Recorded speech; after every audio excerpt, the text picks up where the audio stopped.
ఉల్లిపాయలు, పచ్చిమిరపకాయలు, ఇలా గసగసాలు వేసుకుని దీన్ని అయితే ఫైన్ పేస్ట్ లాగా ముందు చేసేసుకోవాలి. ఈ రోజు నేను ఆలు బఠానీ కర్రీ అయితే చేద్దాం అనుకుంటున్నాను. 3 రకాల ఆకుకూరలతో మనం ఇది చేసుకోవచ్చు, చాలా హెల్దీ అనుకుంటాము. ఇప్పుడైతే గ్రైండర్ అయితే అయిపోయింది. కొంచెం ఉప్పు వేసుకుని మనం ఇలా మొత్తం ఫైన్ పేస్ట్ లా ఇలా నలిపేసుకున్నాక ఆల్రెడీ బఠానీ, బంగాళదుంపలు కూడా మనం ఇలా గ్రైండ్ చేసుకున్నది పక్కన పెట్టేసుకుని, ఇది కూడా ఉడకపెట్టేసుకున్నాం కదా, ఇది కూడా పక్కన పెట్టేసుకుని ముందు అయితే పొయ్యి వెలిగించుకుంటున్నాను. ఒక ప్యాన్ అయితే పెట్టుకుని ఇందులో ఆయిల్ కొంచెం వేసుకోవాలి. ఇందులో కొంచెం ఆయిల్ వేసుకొని మనం మెత్తని పేస్ట్లా మనం గ్రైండ్ చేసుకుని పెట్టుకున్నది ఇందులో వేసేసుకోవాలండి. ఇప్పుడు ఇది 3 రకాల ఆకులు అన్నాను కదా, మెంతి కూరతోనూ, కరివేపాకు, తర్వాత కొత్తిమీరతోనూ నేను ఇది చేస్తున్నాను.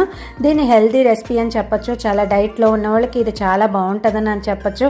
కొలెస్ట్రాల్ అలాంటివి, ఇది మనకి ఏదైనా ఎక్కువ వెయిట్ లాస్ ప్రోగ్రాంలో ఉన్న వాళ్ళకి ఇది చాలా బెస్ట్ వెజిటేబుల్ కర్రీ అని చెప్పచ్చండి. ఇప్పుడైతే ఇది మొత్తం వేగించేస్తాను.